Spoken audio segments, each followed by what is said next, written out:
दोस्तों मैं आज एक्सप्लेन करने वाला हूँ एक ऐसी हॉलीवुड मूवी को जिसका नाम है बैड सिस्टर। इस मूवी की स्टोरी काफ़ी इंटरेस्टिंग होने वाली है, तो इसलिए उम्मीद करता हूँ कि आप इस वीडियो को एंड तक ज़रूर देखोगे। तो चलिए स्टार्ट करते हैं मूवी की स्टोरी को। मूवी स्टार्ट होती है और हमें जेसन नाम के एक लड़के को दिखाया जाता है जो कि अपना लैपटॉप ऑन करके कुछ रिकॉर्ड करने लगता है। वो अपने व्यूअर से कहता है कि ये गाना मैं उन लोगों के लिए डेडिकेट कर रहा हूँ जो अपने आप को अकेला महसूस करते हैं। इसके बाद वो अपनी गिटार को लेता है और एक गाने को गाने लगता है। अब जेसन जिस गाने को गा रहा होता है वो बैकग्राउंड में बज रहा होता है और एक कार आकर रुकती है जिसमें से एक लेडी उतरती है जिसके सिर्फ पैरों को ही दिखाया जाता है। इसके बाद ये लेडी बाथरूम के अंदर जाती है और नन की ड्रेस को पहनने लगती है। अब जेसन और उसकी सिस्टर जॉय की समर वेकेशन खत्म हो जाती है, इसलिए वो वापस अपने स्कूल चले जाते हैं। यहाँ पर इन दोनों को ही इनके फादर छोड़ने के लिए आए होते हैं। जेसन यहाँ पर अपनी गिटार भी अपने साथ लेकर आया होता है क्योंकि उसे गाने का बहुत ज्यादा शौक होता है। अब घर जाने से पहले जेसन के पिता उसे समझाने लगते हैं। वो उससे कहते हैं कि पिछली बार तुम्हारी बहुत शिकायतें आई थी, इसलिए उम्मीद करता हूँ कि इस बार तुम्हारी कोई शिकायत नहीं आएगी। लेकिन तभी यहाँ पर सिस्टर रेबिका आ जाती है और वो उसके पिता से कहती है कि इस बार जेसन की कोई भी शिकायत नहीं आएगी, इस बात का ख्याल मैं रखूंगी। इसके बाद सिस्टर रेबिका अपने ऑफिस में जाती है जहाँ पर उसे दूसरी सिस्टर मिलती है जिसका नाम सोफी होता है। और सोफी का आज यहाँ पर पहला दिन होता है, इसलिए वो ज्वाइनिंग लेने के लिए आई होती है। यहाँ पर सिस्टर रेबिका की नज़र सोफी के होठों पर जाती है जिसने लिपस्टिक को लगा रखा होता है, इसलिए वो सोफी से उसकी लिपस्टिक को निकालने के लिए कहती है क्योंकि इस स्कूल में कोई भी टीचर मेकअप नहीं कर सकता, इसलिए सोफी को अपनी लिपस्टिक हटानी पड़ती है। इसके बाद सिस्टर रेबिका सोफी को अपने साथ लेकर जा रही होती है, लेकिन तभी उसे रास्ते में जेसन मिल जाता है। यहाँ पर सिस्टर सोफी जेसन को कुछ अलग ही तरह से देख रही होती है। उसे देखकर ऐसा लग रहा था कि जैसे वो जेसन की तरफ अट्रैक्टिव हो रही है। अब जेसन यहाँ से चला जाता है लेकिन सोफी उसे जाता हुआ देखती है। इसके बाद सोफी अपने रूम के अंदर जाती है और लैपटॉप पर जेसन के उसी गाने को देख रही होती है जो कि जेसन ने ऑनलाइन अपलोड किया था। और इसके साथ ही वो जेसन को लैपटॉप की स्क्रीन पर ही किस कर लेती है। इसके बाद हमें जेसन को दिखाया जाता है जो कि रूम के अंदर अपने गाने की प्रैक्टिस कर रहा होता है, लेकिन बाहर खड़े होकर सोफी ये सब देख रही होती है। अब थोड़ी देर के बाद वो उसके पास आती है और उसके गाने की तारीफ करने लगती है। इसके साथ ही वो उससे कहती है कि अगर तुम्हें किसी भी चीज की जरूरत हो तो मुझे जरूर याद करना।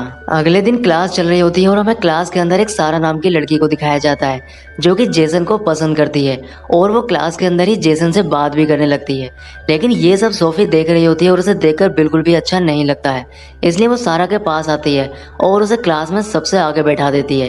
अब क्लास खत्म होने के बाद सोफी जेसन के पास आती है और उससे पूछती है कि क्या सारा तुम्हारी गर्लफ्रेंड है, लेकिन जेसन उससे मना कर देता है।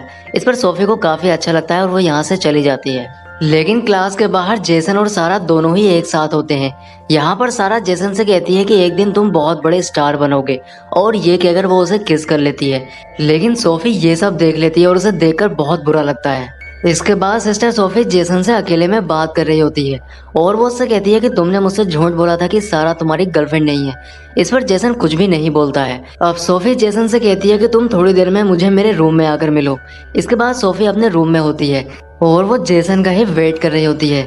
इसके साथ ही वो अपने रूम का दरवाजा भी जानबूझकर खुला छोड़ देती है। अब यहाँ पर जेसन आ जाता है और दरवाजे से अंदर की ओर देखने लगता है, जिस पर उसे दिखाई देता है कि सोफी अपनी बॉडी पर लोशन लगा रही होती है और ये देखकर जेसन को काफी अच्छा लगता है। लेकिन वो अंदर नहीं आता है और यहीं से वापस लौट जाता है। दरअसल सोफी भी यही चाहती थी कि जेसन उसे ऐसी हालत में देखे। इसके बाद हमें जेसन को दिखाया जाता है जो कि अपने रूम के अंदर लेटा होता है और उसे यहाँ पर सोफी के ही ख्याल आ रहे होते हैं। यहाँ पर वो सोफी के बारे में बहुत अजीब सा सोचने लगता है। अगली सुबह वीकेंड की छुट्टियां हो जाती हैं और जेसन के पिता उसको लेने के लिए आए होते हैं। यहाँ पर सारा उसको गुड बाय कहने के लिए जाती है, लेकिन सोफी ये सब देख रही होती है और उसे देखकर बहुत बुरा लगता है। लेकिन तभी यहाँ पर सिस्टर रेबिका भी आ जाती है और वो सिस्टर सोफी से बात करने लगती है। लेकिन सोफी उससे कहती है कि उसकी आंटी बीमार है और उसे उन्हें देखने के लिए जाना है। इसके बाद हमें जेसन को दिखाया जाता है जो कि अपने पेरेंट के साथ होता है और वो उनसे कहता है कि उसका पढ़ाई में कोई भी मन नहीं है और वो सिंगर बनना चाहता है। लेकिन ये सुनकर उसके पिता उस पर गुस्सा करने लगते हैं, जिस पर जेसन यहाँ से चला जाता है। अब सिस्टर सोफी भी जेसन का पीछा करते हुए उसके घर के बाहर पहुंच जाती है और उसके टेरेस पर जाकर वो जेसन को गाता हुआ देखने लगती है। अगले हफ्ते सिस्टर सोफी सारा के रूम में जाती है और वो उसकी बुक के अंदर एक ड्रग्स की पुड़िया को रख देती है। अगली सुबह जब क्लास चल रही होती है और सारा जब अपनी बुक को ओपन करती है तब वही पुड़िया सोफी देख लेती है और वो इसकी शिकायत प्रिंसिपल से जाकर कर देती है, जिस पर सारा को सस्पेंड कर दिया जाता है। यहाँ पर सोफी प्रिंसिपल से कहती है कि हमें सभी स्टूडेंट के रूम को चेक करना चाहिए, जिस पर सोफी की बात को मान लिया जाता है और सभी स्टूडेंट के रूम को चेक किया जाता है, जिस पर जेसन के रूम से भी एक दारू की बोतल निकलती है। लेकिन जेसन उनसे कहता है कि उसे इस बारे में कुछ भी नहीं पता है। तब सोफी प्रिंसिपल से कहती है कि हमें जेसन को एक मौका देना चाहिए, लेकिन अपनी बात को प्रूव करने के लिए वो अगले वीकेंड घर नहीं जा सकता है और इसके साथ ही वो स्कूल के टीचर के साथ मिलकर काम में उनकी मदद भी करेगा। अब सोफी के कहने पर जेसन को छोड़ दिया जाता है। इसके बाद हमें सोफी को प्रिंसिपल के साथ दिखाया जाता है।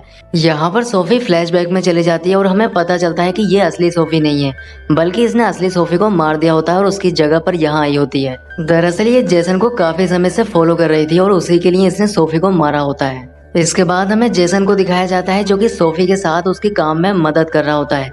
यहाँ पर सोफी गर्मी का बहाना करके अपनी शर्ट के बटन को खोल देती है और जेसन से उसकी तरफ देखने के लिए कहती है, लेकिन ये सब उसकी बहन जोई देख रही होती है और उसे देखकर बिल्कुल भी अच्छा नहीं लगता है। अब रात को सोफी जेसन के रूम में आ जाती है और उसे सेड्यूस करने लगती है, लेकिन यहाँ पर जेसन उससे मना करता है। वो कहता है कि ये सब गलत है, लेकिन वो जेसन की बात को नहीं मानती है और जेसन भी कंट्रोल से बाहर हो जाता है, जिससे ये दोनों ही फिजिकल हो जाते हैं।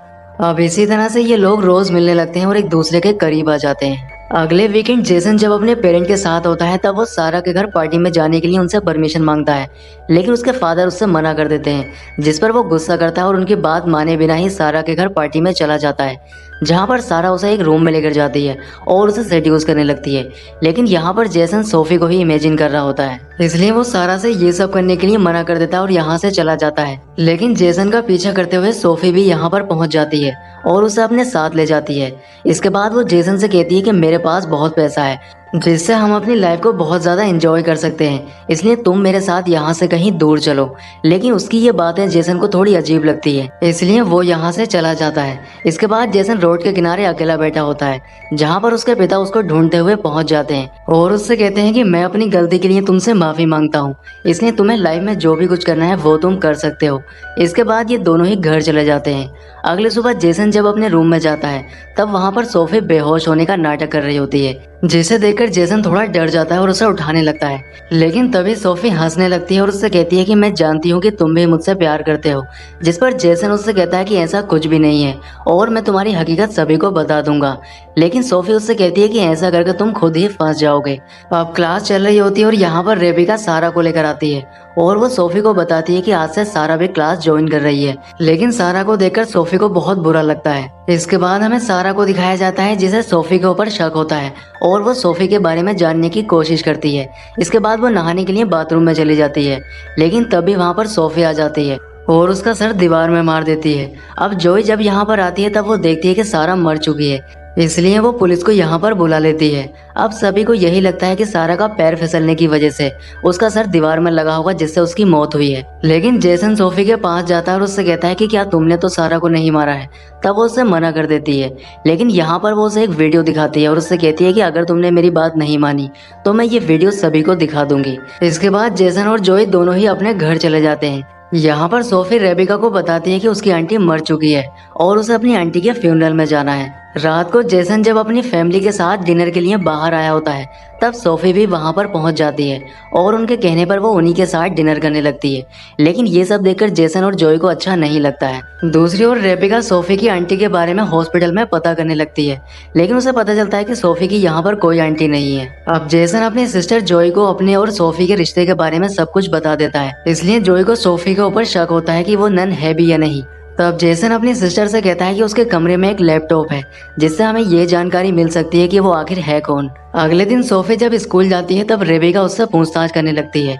वो उससे कहती है कि तुम्हारी आंटी और तुम्हारा कोई भी डेटा हॉस्पिटल के अंदर नहीं है, आखिर तुम हो कौन? यहाँ पर सोफी पूरी तरह से फंस चुकी थी, इसलिए वो रेबिका के सिर पर हमला कर देती है, जिससे वो बेहोश हो जाती है। दूसरी ओर जेसन अपनी सिस्टर के साथ सोफी के रूम में पहुंच जाता है और उसके लैपटॉप को चेक करने लगता है। यहाँ पर इन्हें पता चल जाता है कि सोफी असली नन नहीं है, बल्कि इसका नाम नोरा है। अब इस बात को बताने के लिए जेसन और उसके सिस्टर रेबिका के पास जाते हैं, लेकिन उसका दरवाजा अंदर से बंद होता है। इसके बाद हमें जेसन और उसके सिस्टर को एक चर्च के अंदर दिखाया जाता है, जहाँ पर सोफी भी आ जाती है। अब जोई सोफी से कहती है कि आखिर तुम मेरे भाई का पीछा क्यों नहीं छोड़ देती हो। तब सोफी जेसन से कहती है कि मैं जानती हूँ कि तुमने अपने सारे गाने मेरे लिए ही लिखे हैं, इसलिए हम यहाँ से कहीं दूर चले जाते हैं। तब जोई उससे कहती है कि तुम मेंटली बीमार हो और हम जान चुके हैं कि तुम नन नहीं हो, इसलिए हम ये बात सभी को बताने के लिए जा रहे हैं। और ये कहकर वो जेसन को यहाँ से लेकर जाने लगती है, लेकिन तभी सोफी पीछे से उसके ऊपर हमला कर देती है। अब वो जोई को यहाँ पर मारने ही वाली थी कि तभी यहाँ पर रेबिका आ जाती है और उसे बचा लेती है। लेकिन अब सोफी रेबिका को बुरी तरह से मारने लगती है, पर जेसन एक स्क्रू ड्राइवर लेकर सोफी की कमर में मार देता है, जिससे उसकी मौत हो जाती है। इसके बाद हमें दिखाया जाता है कि जेसन और उसके सिस्टर की पढ़ाई पूरी हो चुकी है। यहाँ पर उसके पिता ने उसकी सिस्टर को एक कार और जेसन को एक गिटार लेकर दी होती है, और इसी सीन के साथ मूवी का एंड हो जाता है। दोस्तों, वीडियो अच्छा लगा है तो लाइक जरूर करें और इसके साथ ही चैनल को सब्सक्राइब करें। तो मैं आपसे मिलता हूँ किसी नेक्स्ट वीडियो में।